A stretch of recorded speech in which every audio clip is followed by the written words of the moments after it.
Hey guys, right now over on ESPN.com, our NBA insiders give 6 Russell Westbrook deals that work for both sides. One of those being with the Miami Heat, a team that Russ reportedly has some interest in. That, of course, is predicated on being traded. Let's say that Russ does end up in South Beach. What would that look like for Miami's offense? Well, Westbrook loves to push the tempo, finishing the second most transition field goals last season, behind only Buddy Hield. And that would certainly be a really big change of pace for the Heat, as they've ranked in the bottom half in transition shots in every single season since LeBron James left 5 years ago. Another area of change for Miami would be more one-on-one basketball. The Heat ranked in the bottom 10 in total ISOs last season. They also struggled on those plays, ranking second worst in isolation efficiency, ahead of only the Knicks. And Russ would definitely bring more ISO basketball to Miami. I think we know that. He recorded the 4th most isolations this past season, but I do want you to keep in mind that Westbrook ranked outside the top 50 in isolation efficiency in 2018 and 19. With that, it's leg day. Tim Legler joining us now on SportsCenter. So, okay, let's play the what-if game.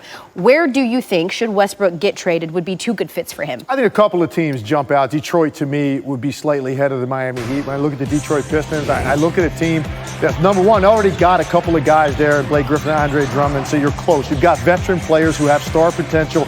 And I think the fit with Blake Griffin and Russell Westbrook, the way they like to get up and down the floor, I think those guys actually would complement each other pretty well. They obviously need somebody to be an additional draw in that new building. Russell Westbrook would fit in well there. And I think the Miami Heat going down with Jimmy Butler, again, a guy that plays an ISO-type style like Jimmy Butler is not really going to affect Russell Westbrook that dramatically. He's not a catch-and-shoot player anyway. So I think you just have now a lot of star power, individual talent.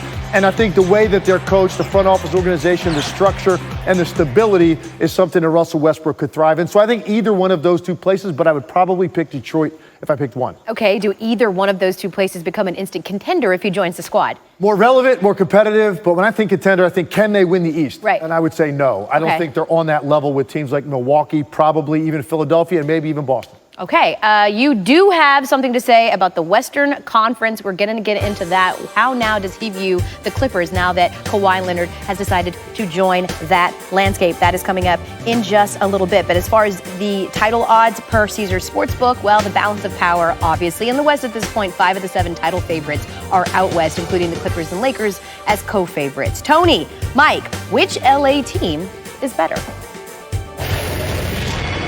All right, Wilbon, which is the better LA team right now, the Clippers or the Lakers? Tony, this is no slam dunk. Pardon the pun. I mean, this is tough. These 2 teams are loaded with both stars and really good ensemble players.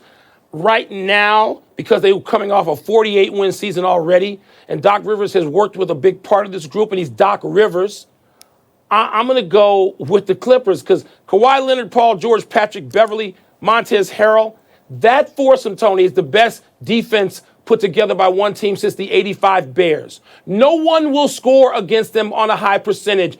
Seriously, Leonard and George are Pippen and Jordan are the closest thing to me we will have seen in the NBA, the 2 wings playing that kind of defense. And I know Rondo, Avery Bradley, speaking of good defenders, Quinn Cook, DeMarcus Cousins, Danny Green, these guys are a great ensemble to add to Davis and LeBron. Yeah. But the Clippers, Tony, 48 wins. They're not coming out of 13th place in the lottery. They're coming out of 48 wins in the playoffs. All right, so I'm going to take sort of an overview here and talk about a conversation that you and I have had privately in which I said there are teams that I'm not going to root for anymore. Now, I'm not saying that about the Lakers and the Clippers. I think it's very important to the NBA that the Los Angeles teams are good. I really do. I think it's important that the Knicks are better than they are, but they're not better than they are.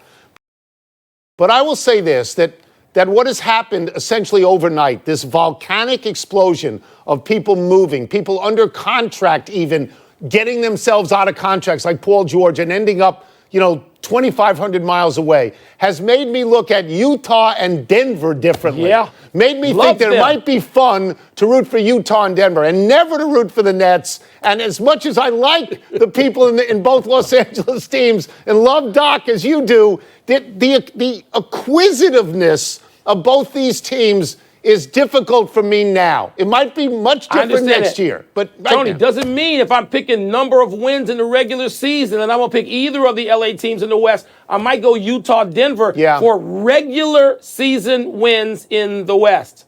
That's it. We're done. Back to you.